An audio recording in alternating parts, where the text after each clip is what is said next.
30 days. That is how long this war has been running. 30 days since the United States and Israel launched Operation Epic Fury against Iran on February 28th. 30 days since Donald Trump told the American people this would be decisive, overwhelming, and swift. 30 days since his own defense secretary stood at a podium and promised the most intense airstrikes in the modern history of American military power. 30 days since he said Iran's military capacity would be eliminated, the Strait of Hormuz would reopen, and the world would understand that American force was absolute and final. Today is day 30. And here is what the world looks like on day 30. The Strait of Hormuz is still closed. Iran rejected Trump's peace plan and issued 5 counter-conditions, including sovereignty over the waterway. The Pentagon is preparing weeks of limited ground operations, including potential raids on Karg Island. Thousands of additional American troops are arriving in a region that was supposed to be stabilized in 48 hours. The Houthis fired their first missiles at Israel yesterday, opening a 4th simultaneous front. Egypt, Saudi Arabia, Turkey, and Pakistan met in Islamabad today without Washington at the table, discussing how to end a war that Washington started. Oil is above $110 per barrel, and Macquarie Group, one of the largest commodity analysis firms on earth, has put the path to $200 per barrel on the table if the strait stays closed into June. And Mark Carney has not said a single word that costs Canada anything, not one strategic mistake in 30 days. While a war redraws the energy map of the planet in Canada's favor, the Prime Minister, who has spent the last year building exactly the position Canada now occupies, is sitting on the most extraordinary convergence of leverage any Canadian leader has ever held. This is the story of how 30 days of a war that was supposed to end in 2 changed everything. Before we go any further, you need to smash that subscribe button right now and hit the bell, because this channel has been covering this story from the beginning, assembling the complete picture that the mainstream coverage gives you in fragments. The Iran war, the USMCA deadline of July 1st, the energy leverage, the 4 fronts, the fertilizer crisis, the oil price trajectory, the Canadian position. We cover all of it in one place, with sources, with numbers, and with the context that tells you what it actually means for your life and your wallet. Subscribe. Hit the bell. You need to be here for every update. Let us lay out the day 30 battlefield map, because the picture it reveals is not what the White House is describing. Iran. 30 days of the most intense American air campaign since the 2003 invasion of Iraq. More than 1,900 people killed in Iran, according to the Iranian Red Crescent, including hundreds of children. Iran's parliament speaker Mohammad Bagher Ghalibaf standing before his country's legislature today and telling the world that Iranian forces are waiting for the American ground invasion that he says Washington is secretly planning while pretending to negotiate. The IEA has confirmed the largest supply disruption in the history of the global oil market, with flows through Hormuz collapsing from 20 million barrels per day to a trickle. Lebanon. Israel has crossed the border and is pushing north toward the Litani River, saying it will establish a security buffer. More than 1,100 people killed, over 750,000 displaced, a fifth of the country's population on the move. Hezbollah fired at least 82 documented operations against Israeli forces within a single 24-hour period this weekend, targeting tanks, air bases, and positions across the north. Iraq.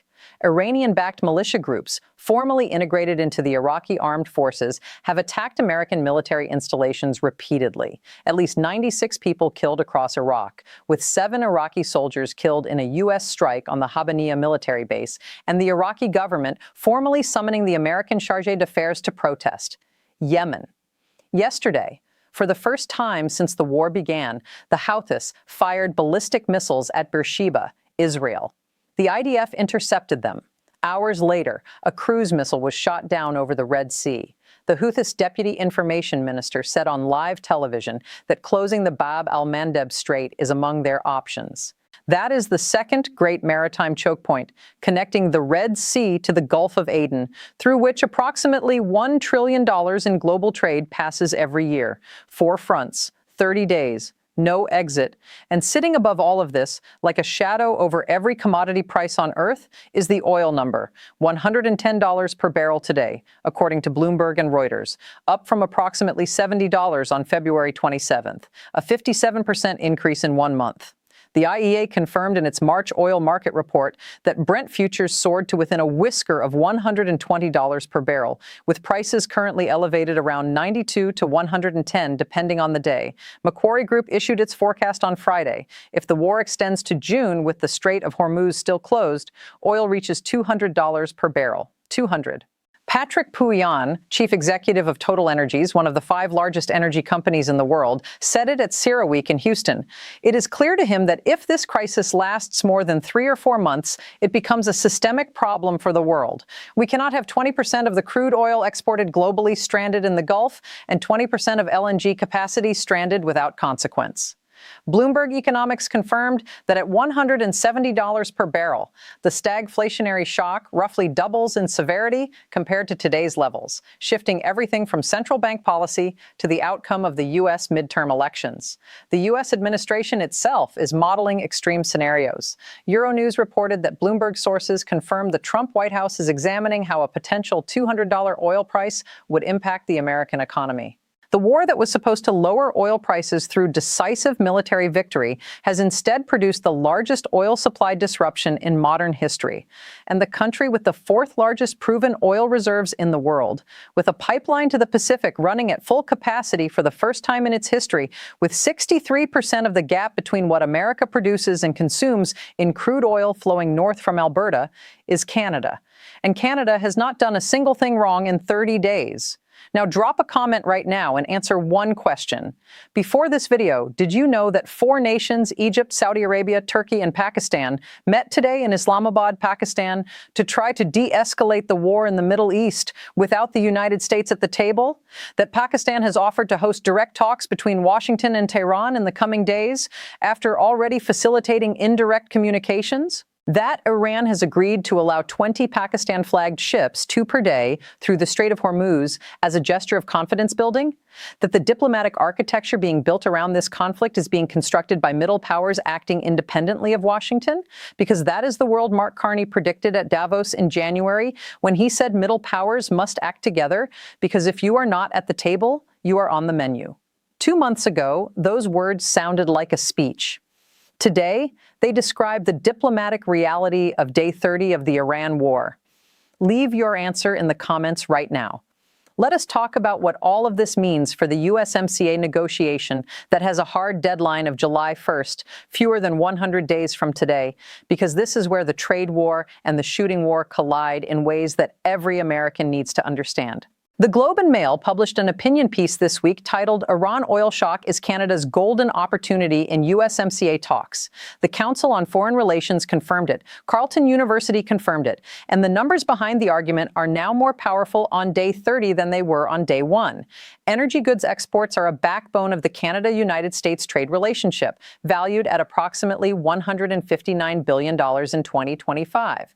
Canada supplied 65% of all crude oil imported by the United States in January 2025.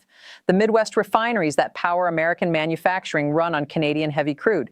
With Brent above $110 per barrel and the Strait of Hormuz closed, the question of what happens to American energy security and American consumer prices if the USMCA collapses is not theoretical. It is sitting on every American's gas receipt.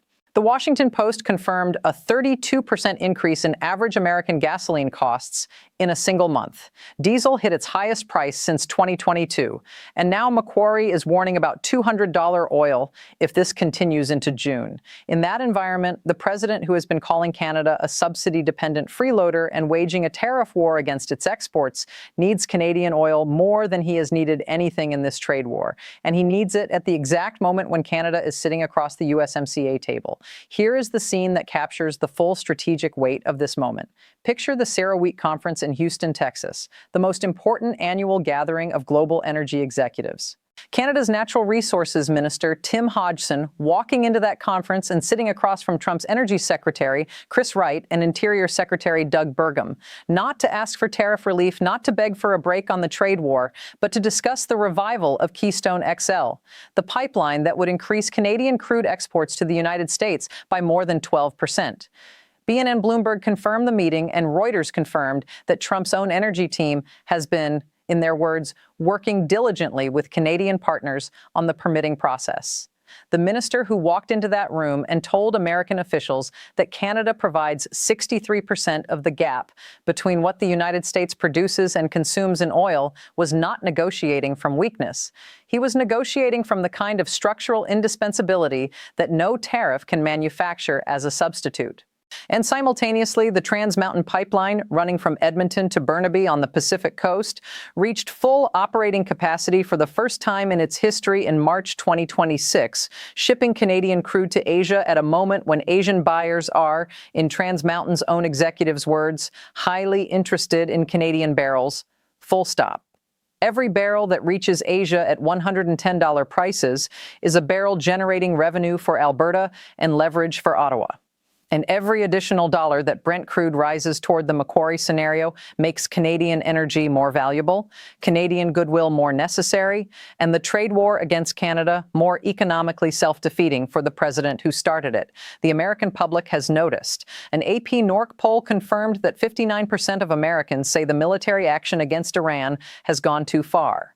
Pew Research confirmed 59% say the decision to use military force was wrong. 61% disapprove of how Trump is handling the war. Business sentiment is hitting historic lows. The Nasdaq Composite and the Dow Jones Industrial Average have both entered correction territory. Former Federal Reserve Chair Janet Yellen warned that the oil shock could wipe out the inflation gains of the past year and make the Fed's job of containing prices dramatically harder.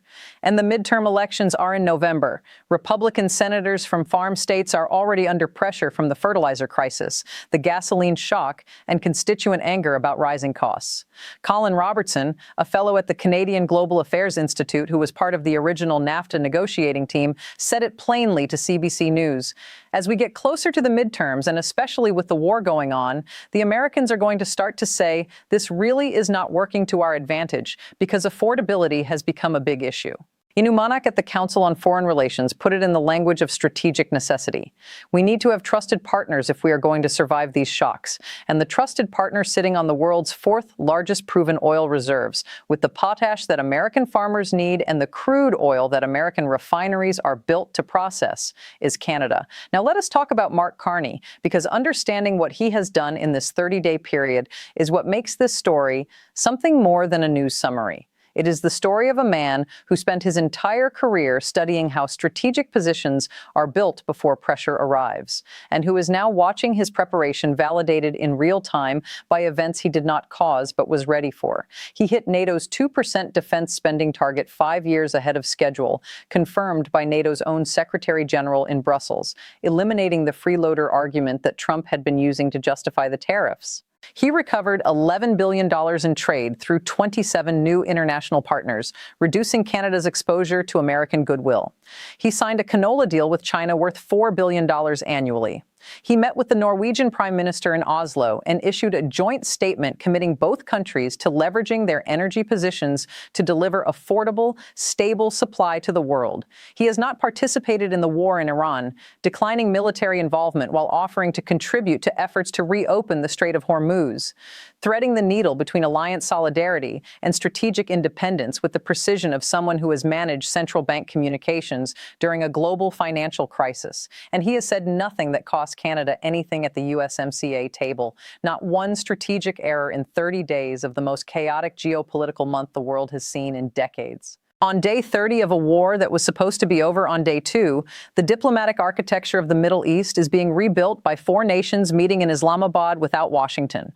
The oil price is at $110 and heading toward $200 if the strait stays closed. The Houthis have opened a 4th front. Iran is waiting for a ground invasion. The American public disapproves of the war by a 24-point margin, and the country that was supposed to be squeezed into submission by tariffs and ultimatums is sitting on the energy, the potash, the pipeline capacity, and the international goodwill that the entire world suddenly needs more than it has needed anything in years. Canada did not ask for this moment. Canada did not plan this war. But Canada prepared for a world where the old order broke down, where middle powers had to act independently, where energy security and food security became geopolitical weapons, and where the country that controlled stable, democratic, reliable supply of critical commodities would hold cards that no tariff and no ultimatum could take away. That preparation is now the reality of Day 30. That preparation is the reason why the man who took office promising to defend Canada's sovereignty against a neighbor who called it the 51st state is today the most strategically positioned leader in the North American trade relationship. Mark Carney holds every card that matters, and the clock toward July 1st is running. If this video gave you the complete Day 30 picture, the four fronts, the $200 oil scenario, the four-nation meeting without Trump, the Trans Mountain at full capacity, the Keystone XL conversations in Houston, the USMCA leverage that the Globe and Mail, the Council on Foreign Relations, and Carleton University all confirmed is real and growing, share it right now with every American who is paying more at the gas pump and the grocery store and deserves to understand why. Share it with every person in your life who has been told that Canada is a problem to be solved with tariffs rather than a partner whose cooperation is essential to American energy security at a moment when American energy security is the most urgent economic and political question on the planet. The truth about who holds the cards on Day 30 of this war is not complicated. It is just not being told in one place anywhere except here. We will be right here, covering every development between today and July 1st and beyond. Share this. The story is moving at historic speed, and every single day that passes without a resolution changes the calculation in Canada's favor.